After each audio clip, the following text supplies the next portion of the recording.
you have these potential connections that you don't even know are around if you're not open to them. And we oftentimes do feel good chemistry. We don't always do anything about it because it takes effort. That's awkward those first couple of months of, does the person really want me to be in touch this much? Am I liking their Instagram post too much? I mean, we do. It doesn't matter how old we are. We have a self-consciousness about kind of overdoing it. I want this episode to be permission for people to overdo it. And if the person isn't responding, you'll know. Overdo it, baby. You know, where's Casey Kasem with a long distance dedication when we need him?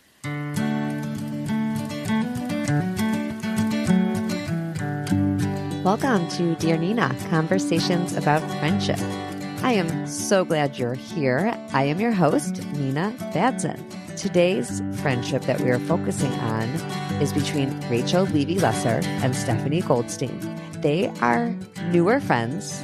They don't even live in the same place, and they became friends anyway because the chemistry was that good.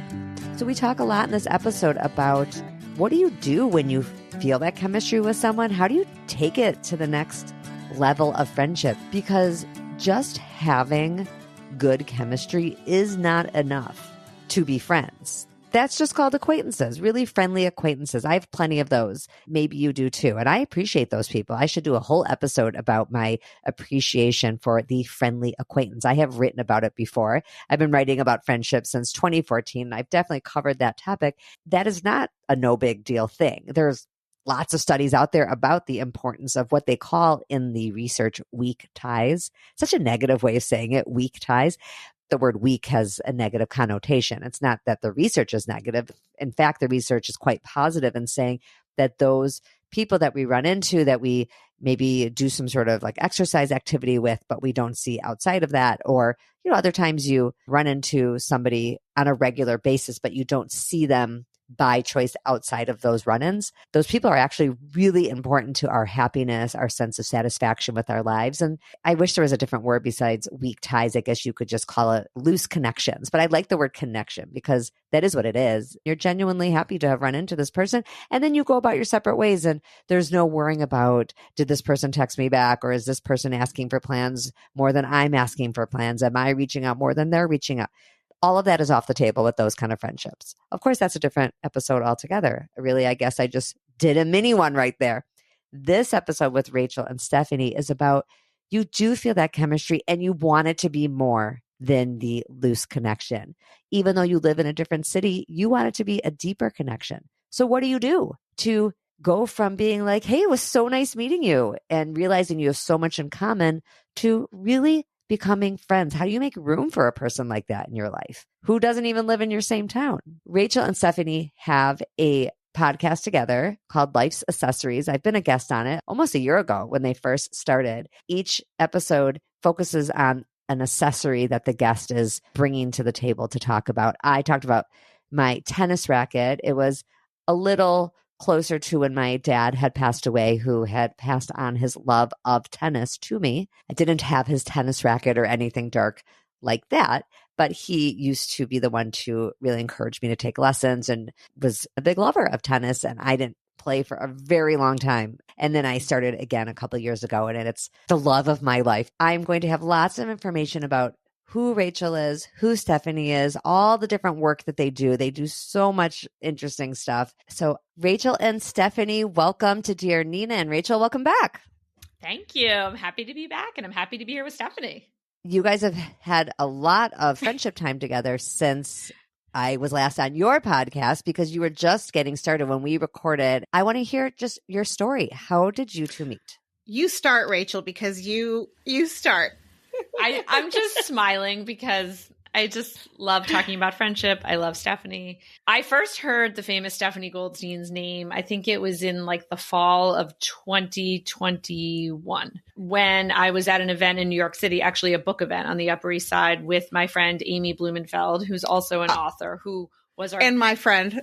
And at the time, I was really into doing this baking show where I interviewed bakers and cookbook authors and talked with them online as we baked something. Amy looked at me in a mask, because we were still masking in this auditorium, and she was like, I know who you're having on. You're having on Stephanie Goldstein, and you guys are going to be best friends. First of all, I knew a Stephanie Goldstein from high school, a different one who lives on the Upper West Side and owns a store. And I thought that was her for a couple of minutes. I'm just laughing because what Jewish girl didn't know a Stephanie Goldstein? Stephanie's not even Jewish. Yeah, no, is the exactly. best. But it's all right. I married in. I tell everybody that Stephanie Goldstein, she's not Jewish. So Amy was like, you have to meet Stephanie, just have her on the baking show. She gave me her email address and I pitched her, very formal, like, dear Stephanie, hi, my name is Rachel Levy Lesser. I'm a friend of Amy Blumenfeld. Here's what I do. I would love to have you on. And she was like, hi, so nice to hear from you. Very formal. Dear Rachel. But I would say we just clicked immediately. We did a baking show together. And after the baking show, it was Stephanie, really. The podcast was, she inspired me to do it. She was like, we have to do something together. And I'll never forget our first conversation. We just clicked. I felt like I had known you forever. We knew all these people in common. I was flabbergasted that you'd actually want me to be on your baking show and super honored. And I'm like, are you sure? Is this really the right Stephanie Goldstein? But we had Amy Blumenfeld to verify that, yes, we were talking to the right people. It was so much fun. And remember, there was a blizzard going on. So we had all sorts of contingency plans, but yes, I was like, we have to do something. One thing I'm trying to capture with this episode is capturing that chemistry. Rachel, starting with you, you've had so many guests. You have had a lot of different interesting professional roles and writing roles and connecting with people. Can you describe it all? Like, what made this particular interaction? Because you're a very outgoing, friendly person. You were on my podcast and we've voice texted a million times since. I know you're just an outgoing person that probably does connect with people. Stephanie, you too, I'm sure. It's just I've had more interaction with Rachel. Do you guys know what I'm getting at? What was different? My husband, Neil, who's more of an introvert than I am, says to me, everyone thinks they're friends with you because you're so nice to everyone. But I will say that I am extroverted. I was very shy as a child, by the way. I didn't speak till I was 10 years old. You're right. I do connect with a lot of people professionally because I interview a lot of different people. I will say, first of all, I trust Amy implicitly. I've known Amy a long time. She's a really good judge of character. She's also really good at setting up people. She's famous for that. I remember when I had her on the baking show, it was really like talking to a friend and we laughed so hard. And we just had the best time together. When it was over, I was sad because I was like, oh, time to move on to the next guest. Obviously, Stephanie felt something too because she kind of asked for a second date. And she was like, let's do something else together. So I guess to answer your question, sometimes you feel the chemistry and sometimes you don't. Sometimes you're with somebody either in person or online or whatever, even texting, and you're like, I want to keep talking to this person. And sometimes you can feel the chemistry, but the timing is off and it's not personal. You can have great chemistry with somebody, but if the timing is terrible, oftentimes long distance automatically makes it bad timing just because you don't live in the same place. And we all have internet friends. And so to add one more potential kind of texting friend really means it must have been special. So Stephanie, you felt that too, obviously. Definitely. And I think on the timing question, right, sometimes there just isn't time or room to be able to accommodate one more thing or one more person because you might be just having trouble keeping up with the people who you really do need to keep up with in your life, such as family or the people who are right in front of you every single day. And so adding this element of someone who's far away is definitely more of an investment. But I think when you're on the same wavelength, there's no real effort. You just know that they're probably thinking what you're thinking. You just have these automatically shared experiences. So you asked Rachel for a second date, as we say. I like that term because it is like dating. We initially thought that we would have a baking podcast. We had outlined, remember, we were going to talk to bakers, just bakers. Very niche. Very niche. Also, really good idea to do it on an audio where you can't even see anything. So we did all our research. We got our fancy equipment. And then we decided, well, over the summer, we're going to have more time for this. We were good about scheduling calls together. For some reason, that unstructured summertime proved to be really difficult. And we kind of fell out of touch for a bit there. We did. That's interesting you brought up timing, Nina, because a lot of it is timing. We sort of took the summer off from each other. I had a lot going on with my dad. Life was just summer's busy. Tough with kids. Yeah, and there was nothing. Like there was nothing to sort of be like, I'm going to just ditch her now. Like, no, it wasn't that at all. It wasn't like that. Too much going on. It's right. It's like the people in front of you need the attention. And so I think that was happening for both of us. But then the Queen died. My husband texted me from downstairs while I was isolating and was like, the Queen died when you have COVID. This is like your this is like the Final Four basketball tournament. Just like stay in your room and watch the Queen coverage because I love the Queen. So I wrote an essay about it and it went up like the next day. And Stephanie texted me. She's like, I have COVID too.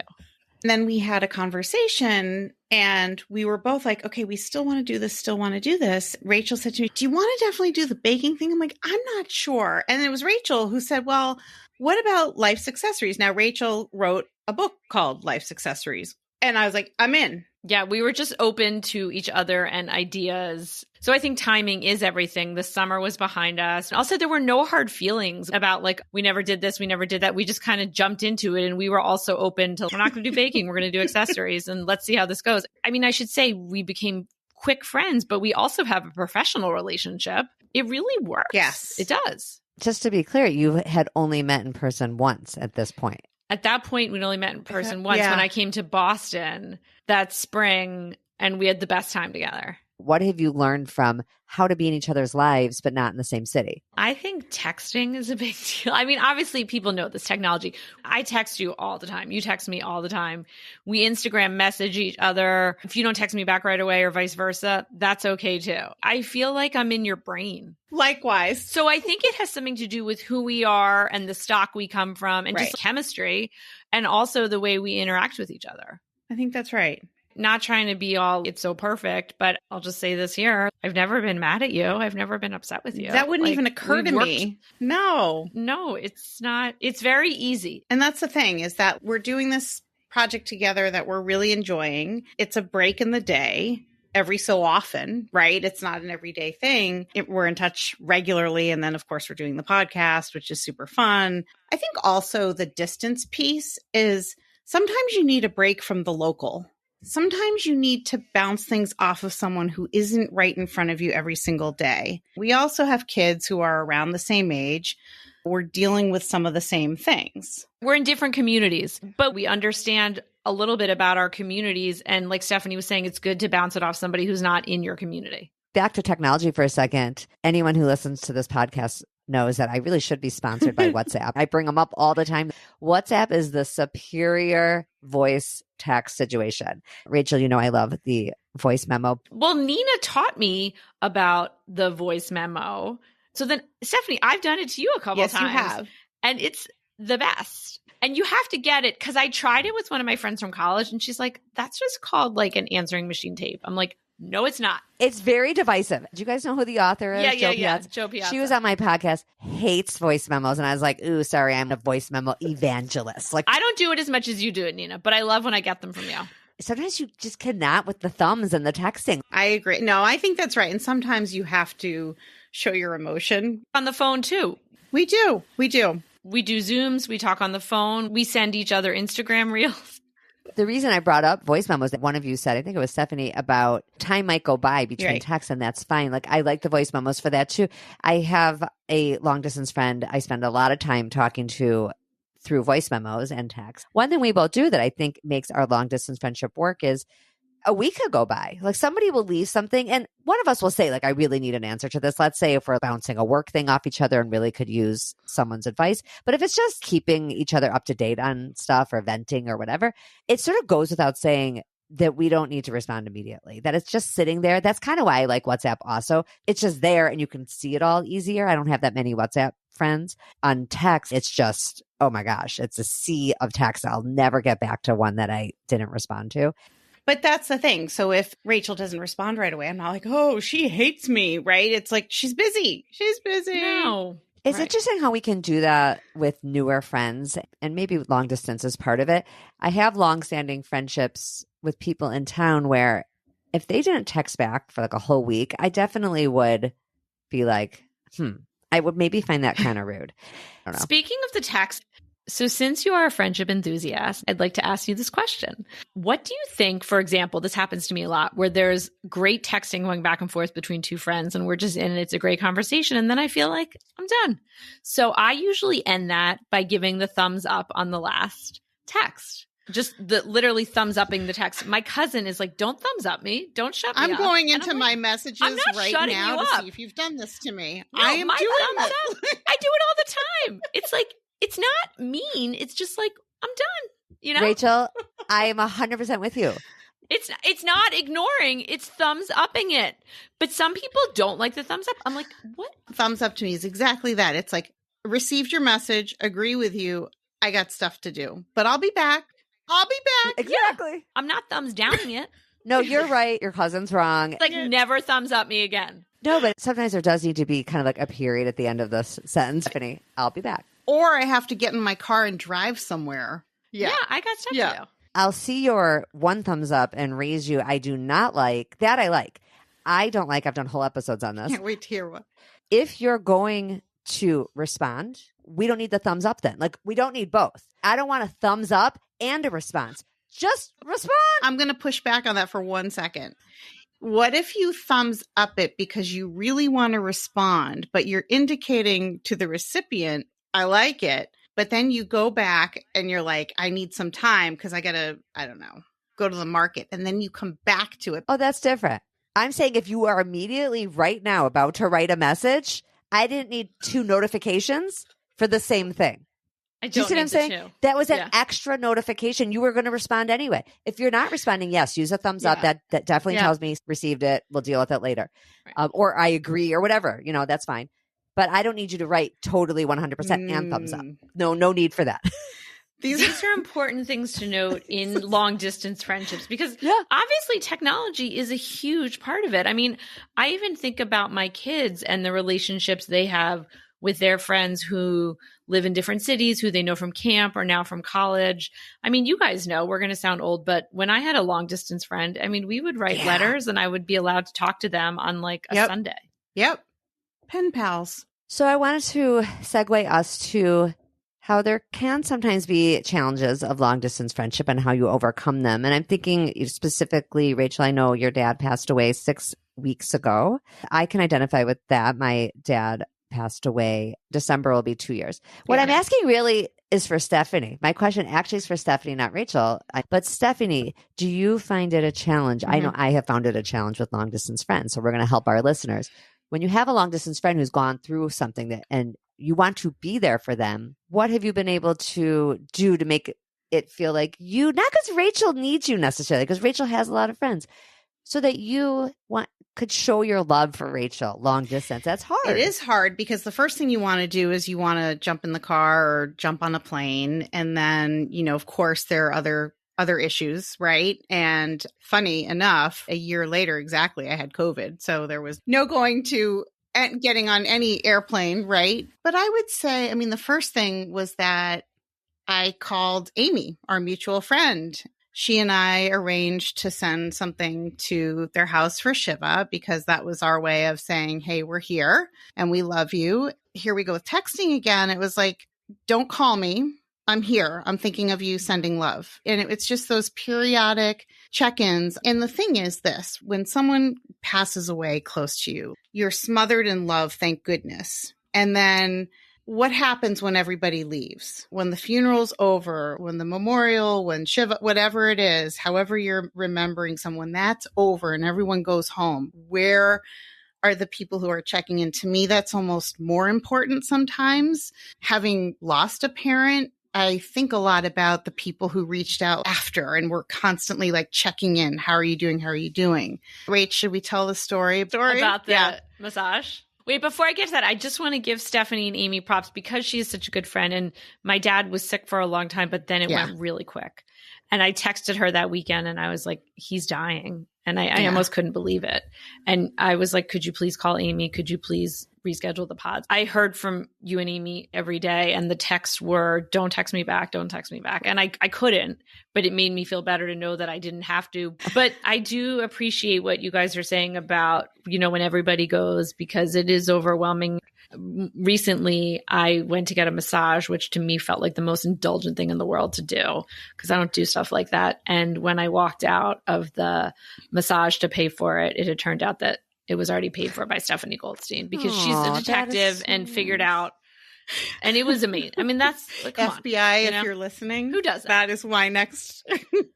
Yeah. She figured out where I was going and paid. It was amazing. And then, of course, a whole discussion with the lady at the spa. Who does this? I'm like, Stephanie. Yeah. Well, Well, That's you know so what? nice. Here's the thing. Oh my gosh. Because we talked a lot about what was going on with your dad, and I knew that you were taking care of everybody else except for yourself. And so I had thought about actually sending you something so that you could take care of yourself. And then you mentioned on the phone that this was your plan for, I don't know, Wednesday. You mentioned you were going to go to one of those really nice places. So what do? Really nice spa near blah, blah, blah, right? How many did I have Post-its everywhere that I like 12. A lot. I mean, literally 12. I reached out to Rachel's husband, who's never met me, but I found his work email. I'm like, hey, do you happen to know what spa Rachel's going to? But in the meantime, the genius idea was that I checked her Instagram to see if she was following any spas. This was my last ditch. And I got it right. She got it right. Thank you. Level. I forgot to tell you, Stephanie, that night I spoke to Neil on the phone and I was like, the craziest thing happened when I got out of my massage. And he goes, what, Stephanie Goldstein paid for it? And I was like, how did you know? And just like along those lines, I think our spouses, if I can speak for Neil, probably your spouses too, even though he's actually never met you, Stephanie, which is crazy, he knows how important you are to me. And I think that's evident when the people we love know who we have a bond with, who we keep up with long distance, why it's important to us. I think that totally. No, my husband, he asked, how's it work? Are you talking to Rachel? So that, He's our director of PR. Speaking of the long distance thing, I have a friend who's actually flying in from Boston to spend just some quiet time with me because she wasn't able to come at the funeral. And that's really meaningful to me too. You know, it's important, really with long distance, you have to make an effort. Totally. These are great ideas of ways to show up. It's not always the funeral. Of course, it's so nice, or the Shiva if you're Jewish, or, other ways that we have those ceremonial things right when a person dies, no matter your background. Stephanie, that was I'm very touched by that story of the length you went to. Thank you. I will say this too, in light of technology, it is easier to keep up with friends long distance, but I will also say you do have to make the effort to pick up the phone and come see them in person, because the technology does not definitely doesn't. That. And I realize it's not always possible, but you have to make the effort. I think a really important point that is true for in-town friends too. And people take for granted how easy it is to text. So it's funny. We spent a lot of time talking about technology. It has its uses. I do think it can be really overused in town. You could go months, text. And if you could have just fit in a 45-minute walk, it's worth 10,000 texts. I really think. Yes. Or try to arrange a dinner or something. That's why last minute plans can be good. I find that so often with friends. To plan something out 3 weeks from now paralyzes me. But if you say, how's tomorrow night? Mm-hmm. Great, let's go. What time? Or it's no, but what about the next? You don't know what's going to pop up. And it puts pressure on you, right? You feel like, oh, I've let this person down, that I've had to say no. Nina, I took some advice from a recent podcast. I listened to you on a plane last weekend. You were interviewing Ruchi. Was that her name? Sorry. Yeah, it was a really good episode. And you told a story about how when you were first getting to know someone and you said, how about this date? How about this date? How about that date? And she kept saying no. And so you're like, I guess she doesn't want to hang out with me. I had that in the back of my mind because I have a friend who I really love who has been really good to me, especially in light of losing my dad, because she lost both of her parents too. And she was trying to make plans with me and I really just couldn't come to 3 dates. So then I didn't want her to think that I was the person who did that to you. So I texted her, I was like, how about this date? Yeah. And we made it work. You do have to make an effort. You definitely do. Yes, that makes all the difference too. I call that the reaching back out. So someone reaches to you, you just got to do that, that little reach back. Because by the way, that person really did not want to hang out with me. And that's okay. You were clear about that. And that's okay too. You really did it. That story was so embarrassing. I've told it a couple times because it's a good example. We got to put our antennas up and then keep going. All right, ladies, we are nearing the end of our time. I have one last question for you, and then I will give you each an opportunity to say any last thing you would like people to know about making a friendship like yours work. And my question is, do you have any travel plans coming up to see each other? Well, the short answer is no. One thing I forgot to The one thing I forgot to say though is that we talked about our first meeting in Boston. Another one of our really memorable meetings happened, it was probably 6 months ago when I took my daughter to tour colleges in Boston. And one of the highlights of that was when we finished one of the tours. Stephanie met us for lunch and my daughter was there. And I just have to say, Stephanie was so cute with my daughter Rebecca, who loved Stephanie too. And I think also our kids know when they're around someone special in our lives. Don't you think so? I think so. Stephanie? Yes, definitely. You both have a senior. Can't you make them go to college together? I mean, that's reasonable. They're going to marry each other, but it's not. They're not going to meet till after college. We don't fine. think they should go to school together. We think they should meet afterwards. Right. Yeah. We don't want them to be that serious this young. You know what I mean? Too much pressure. In their 20s. Yeah. You know what I'm saying? Like figure it out first and then you can meet. Yeah. That's really funny. And we are going to plan the best wedding, right? And I told Stephanie, because I'll be the mother of the bride, she can wear whatever she wants. I'm not going to tell her a color. No, like whatever, long, short, we don't have to match. We're not bridesmaids. We're mothers, right? Okay. Last words of wisdom from each of you. We'll start with Stephanie. The final thing I would want to say is that, you know, when you find someone who's new in your life, that you do take the time and the effort and the energy to get to know them. I think you know in your core if these are sort of your people, someone who you want to invest that time with. You know, we've said earlier, you have to make the investment, but just have fun with new friends. If they're far away, great. And just enjoy the fact that new people come into your life for different reasons. You know, that's one of the blessings of life, is that you never know what friend is around the corner. That was really beautiful, Stephanie. I feel like this is such a love fest. It's funny that you said you never know when people come into your life. I told Stephanie this. I met her online before my dad got sick. Like and I feel I'm going to say two things. So one thing I've said this to Stephanie just mentioned the, you know, why and when people come into your lives. I met Stephanie. I've only known her like a year and a half or something. And when I met her, my dad was kind of healthy. And then she's been my friend through all my dad getting sick and my dad declining. And you've been a really integral part of that, I'll say it, journey for me. Because of our professional relationship and just because of our friendship, we're in touch with each other almost every day. My dad was like, "Oh, Stephanie from the podcast. You've been an important person for me for the last year and a half, but also through a really fun time in the growth of our budding empire, obviously, but also through a really hard time in my life. And I do appreciate that." And on the heels of that, what I'll say, I think some advice for long distance friends is it's hard enough to keep up with friends who you see at the bus stop every day or whatever. It would be easier to shut people out, but you have to let them in and you have to let them know what's going on in your world. It'd be much easier to be like, yeah, everything's fine. But if you let them in, you know, you're never going to know what you're going to get until you let them in. I mentioned Life's Accessories, but not the podcast, the book. And so shortly after I met you, I got your book. I read it. You know, it's your memoir where you have different chapters of your life. It's all about how you've moved through the world and different experiences and growing up.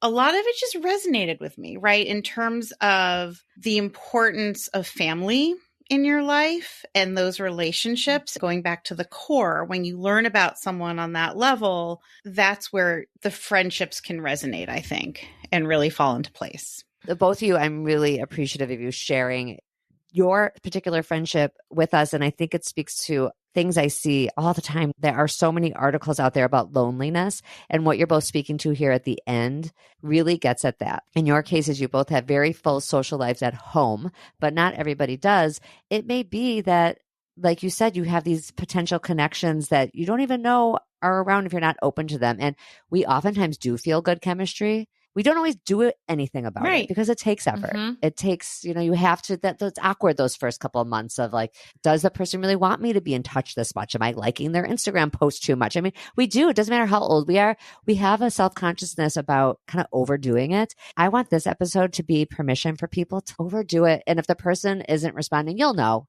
It's funny you said that, Nina, because I just came back from Michigan from my business school reunion and I reconnected with some people and we started texting in a way that I'm texting with people who I text with all the time. It's really easy and fun. And then, you know, like, okay, we're going somewhere with this.